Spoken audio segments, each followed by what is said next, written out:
Good morning, students. Today we'll start a new chapter from your exercise, from your book, that is the rectilinear figures. Before I start, I'll tell you that one construction exercise is there. That construction exercise is not there in your syllabus. I'll be forwarding the syllabus part totally. The comparison which is given or not given, I'll give it to you in the WhatsApp group only. So for this purpose, first you do the first exercises questions. First, these properties are written. These properties of parallelogram. These are rectilinear figures. Module 1. Properties of parallelogram. Properties of parallelogram means what? This already we have done in class 8. Okay, I hope I have given this one. I have done in the class 8 also. But still I am giving you a division. Now you go for the theorems. These are the theorems only. 12.1. What is given? A diagonal of a parallelogram divides into two congruent triangles. Congruent triangles means what? If a diagonal is drawn in a parallelogram, we can say that triangle ABC congruent to triangle ADC. Okay, by side angle side. Sorry, angle side angle. That we have done in the congruency chapter, how we have done. But this, when the diagonal is drawn in a parallelogram, that means we can say these two triangles are congruent. Next, what is given? See, 12.2 theorem. In a parallelogram, opposite sides are equal. These things you know. If a parallelogram is given, that means AB equals to CD, BC equals to AD. I've written over here. Next, if each pair of a opposite side of a quadrilateral, I have done in a different color. See, I have written what? Quadrilateral is equal. That means what? If I tell quadrilateral is what is quadrilateral? That a four-sided figure. It is not told any parallelogram or rectangle or square. It is not told anything. Quadrilateral means what? Four-sided figure. If four-sided figure is having each pair of opposite sides of a quadrilateral is equal, then it is a parallelogram. Okay, I hope you have understood. Next, in a parallelogram, opposite angles are equal. This is also you know. Angle A equals to angle C. If it is parallelogram, we can say angle A equals to angle C, angle B equals to angle D. Then for theorem 12.4, what is given? See, in a quadrilateral, this is the converse of this one only. See, in a 12.4, the converse of 12.5.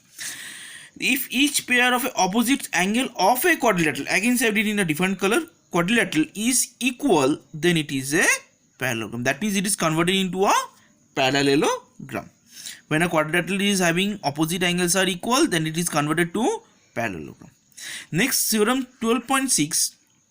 If a pair of opposite sides of a quadrilateral is equal and parallel, then it is a parallelogram. That means what? If a pair of opposite sides of a quadrilateral is equal and parallel, that means what? Both. Now if a quadrilateral is having equal and parallel, suppose if I take this is a quadrilateral, that means AB equals to CD, AB parallel to CD, then from here we can say whole this figure is a parallelogram. Next, what is given? See, I have written also here saying AB equals CD and AB parallel to CD, then ABCD is a parallelogram. Next, we come to 12.7 theorem. What is given? The diagonals of a parallelogram bisect each other. Bisect each other means what? This will be equal, and this side will be equal. That means OA equals to OC, OB equals to OD. I have written over here. Next, in the same case, if it is given, if the diagonals of a quadrilateral, again see quadrilateral, bisect each other, then we can say that particular quadrilateral is converted into parallelogram. Okay, I hope you have understood these theorems. You learn these theorems. Until you do the theorems in a geometry part, you will not be able to do single sum unless you learn the theorems properly.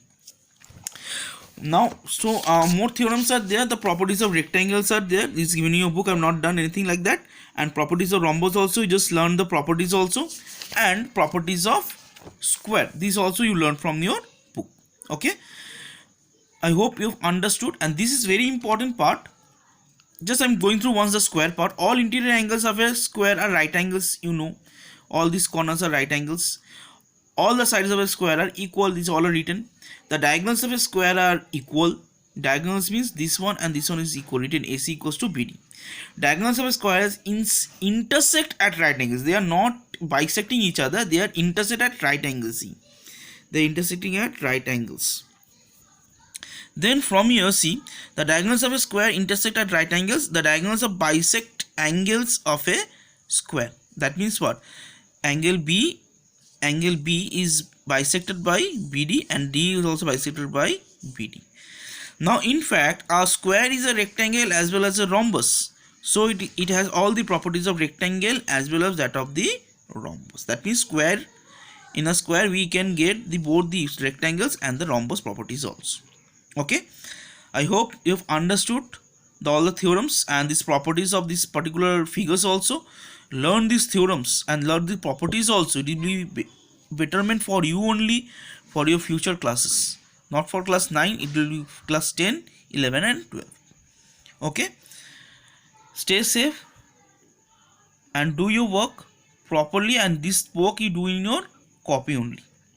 Okay, write down your copy and I'll give some homework from the exercises and try to do the homework also. Okay, have a nice day. Goodbye.